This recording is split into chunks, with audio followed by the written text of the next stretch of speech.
Mheshimiwa Naomi Mwaipopo, swali la nyongeza. Asante Mheshimiwa Mwenyekiti.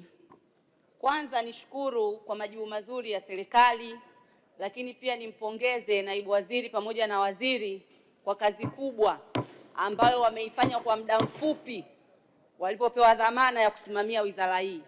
Lakini kipekee kabisa nimpongeze kamishna wa ardhi mkoa wa Kigoma, ndugu Gwakisa Tumaini, kwa namna ambavyo anapambana kutatua migogoro kwenye mkoa wetu, lakini haswa kwenye halmashauri ya Kigoma Ujiji.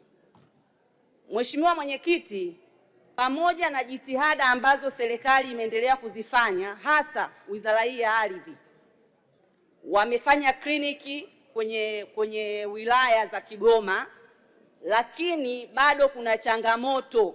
Changamoto hii Mheshimiwa Mwenyekiti inawagusa wanawake wajane na wazee. Mheshimiwa Mwenyekiti, ni ukweli usiopingika kwamba naomba uulize swali. Kwa sababu waathirika wakubwa wa migogoro ya ardhi ni wanawake wajane na wazee. Je, serikali ina mpango gani wa kuhakikisha kuna sheria mahususi itakayowalinda na kuwatetea wanawake hao kwenye migogoro hiyo? Lakini pia kutokana na migogoro baadhi ya ardhi inasababishwa na watumishi ambao sio waadilifu kwenye wizara hii ya ardhi. Je, serikali ina mpango gani kuwachukulia hatua, lakini pia kuwarudisha kwenye maeneo yao husika kutatua migogoro? Umeuliza maswali mawili tayari, yanatosha. Naomba majibu.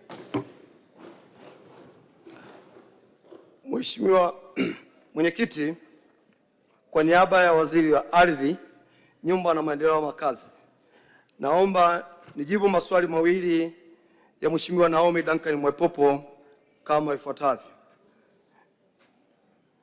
Kwanza nakushukuru, na kwa niaba ya Waziri wa Ardhi tunapokea pongezi ambazo umezitoa, na nikuhakikishie nitazifikisha pongezi hizi kwa watumishi wote wa Wizara ya Ardhi, kwa sababu ndio wao wanaeleta matokeo hayo ambayo umeyaona.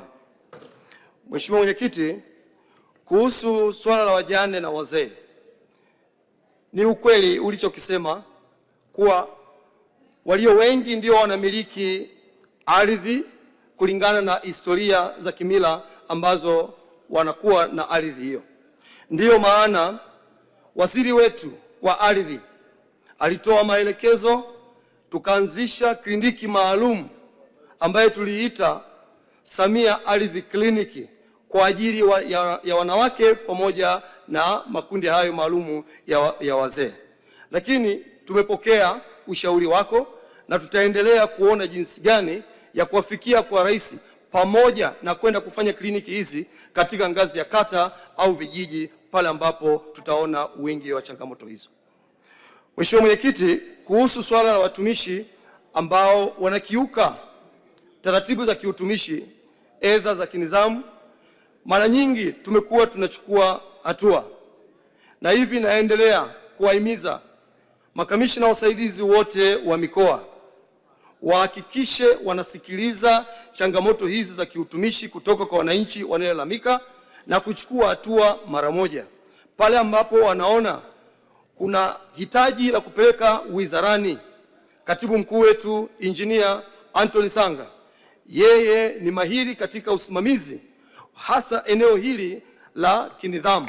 Ninaamini hakuna mtumishi ambaye tutamhamisha tu eti kwa sababu amechafua eneo moja. Hapana, utaratibu wa kinidhamu utafuatwa na atapata adhabu kulingana na kosa ambalo amelifanya ikithibitika. Mheshimiwa Mwenyekiti, naomba kuwasilisha. Asante sana, nimekuona. Mheshimiwa Neema Mgaya. Asante Mheshimiwa Mwenyekiti. Lini serikali itatatua changamoto ya mgogoro